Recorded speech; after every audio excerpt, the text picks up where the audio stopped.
Imagine a world without fast food menus, no neon signs, no paper wrappers, no drive-through windows.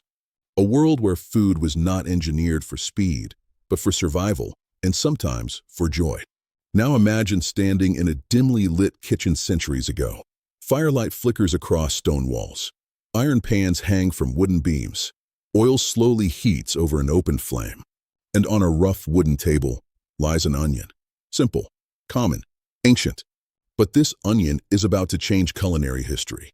Because long before onion rings became a side dish, before they became a fast food icon, before they became a crunchy obsession, they were an accident, a necessity, a culinary experiment born from hunger, fire, and curiosity. This is the true story of how onion rings were invented. And it starts far earlier than you think. Onions are older than civilization itself. Archaeologists have found evidence that onions were eaten over 6,000 years ago.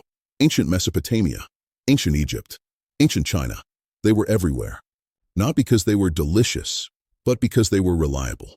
Onions could grow in poor soil. They could survive long journeys. They could be stored for months. For ancient people, onions were food security.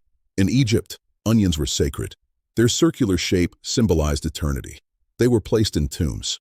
In Rome, soldiers ate onions to build strength. In medieval Europe, onions were currency. Rent could be paid in onions. But for thousands of years, onions were eaten raw, boiled, roasted, or stewed. Never fried, never battered, never ring-shaped, because frying itself was rare. To understand onion rings, you must understand fat. For most of history, oil was precious. Animal fat had to be rendered. Vegetable oil had to be pressed by hand. Deep frying was a luxury. Only wealthy households, inns, and later taverns could afford large quantities of hot fat. Early frying was crude. Food was dropped into shallow pans. But something magical happened when starch met hot fat. Crispness, flavor, preservation. By the Middle Ages, fried dough appeared across Europe. Fritters, beignets, early pancakes. And cooks began asking a dangerous question. What else can we fry? Before onion rings existed, there were onion fritters. In 17th and 18th century Europe, fritters were common street food. Anything edible could be mixed with batter.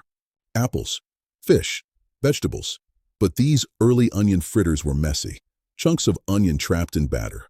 Uneven cooking. Inconsistent texture. Then someone noticed something simple. When an onion is sliced horizontally, it naturally separates into perfect circles. No shaping, no tools. Nature had already designed the ring. There is no single inventor of onion rings. No patent, no named chef. Because onion rings were discovered, not invented. Somewhere in Europe, or possibly early America, a cook sliced an onion into rings, dipped them in batter, lowered them into hot fat, and watched them transform. The batter crisped, the onion softened, steam escaped from within, sweetness intensified. What emerged was something entirely new. Crunchy outside, tender inside. This was structure, contrast, design. Onion rings succeed because of physics. Onions contain water. When fried, that water turns to steam. The batter traps the steam just long enough to cook the onion, but not long enough to make it soggy. The result? Crisp shell, soft core. By the 18th and 19th centuries, European traditions traveled to America. America had abundance. Cheap onions, cheap fat, cheap flour. In taverns and roadside inns, onion rings became a perfect companion to meat. They were cheap to make. They filled plates. They impressed customers.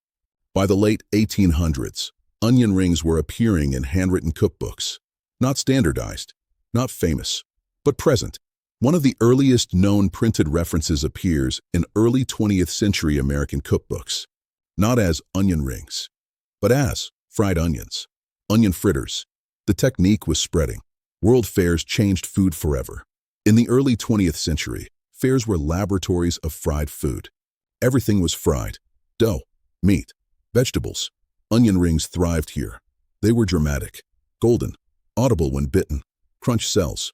By the 1920s, onion rings were expected. By the mid-20th century, they became a standardized side dish. Unlike fries, onion rings felt indulgent, irregular, messy, luxurious. Many fried foods disappeared. Onion rings survived because they satisfied multiple desires: crunch, sweetness, salt, fat. They paired with meat, bread, and beer. People often ask, who invented onion rings? The truth is uncomfortable. No one. They emerged naturally from agricultural abundance, frying technology, and culinary curiosity. This is how most real inventions happen. Quietly, gradually. Onion rings are not fast food. They are old food. Every onion ring is a fossil of culinary history, a simple food with a long memory, a reminder that even the simplest foods have deep roots.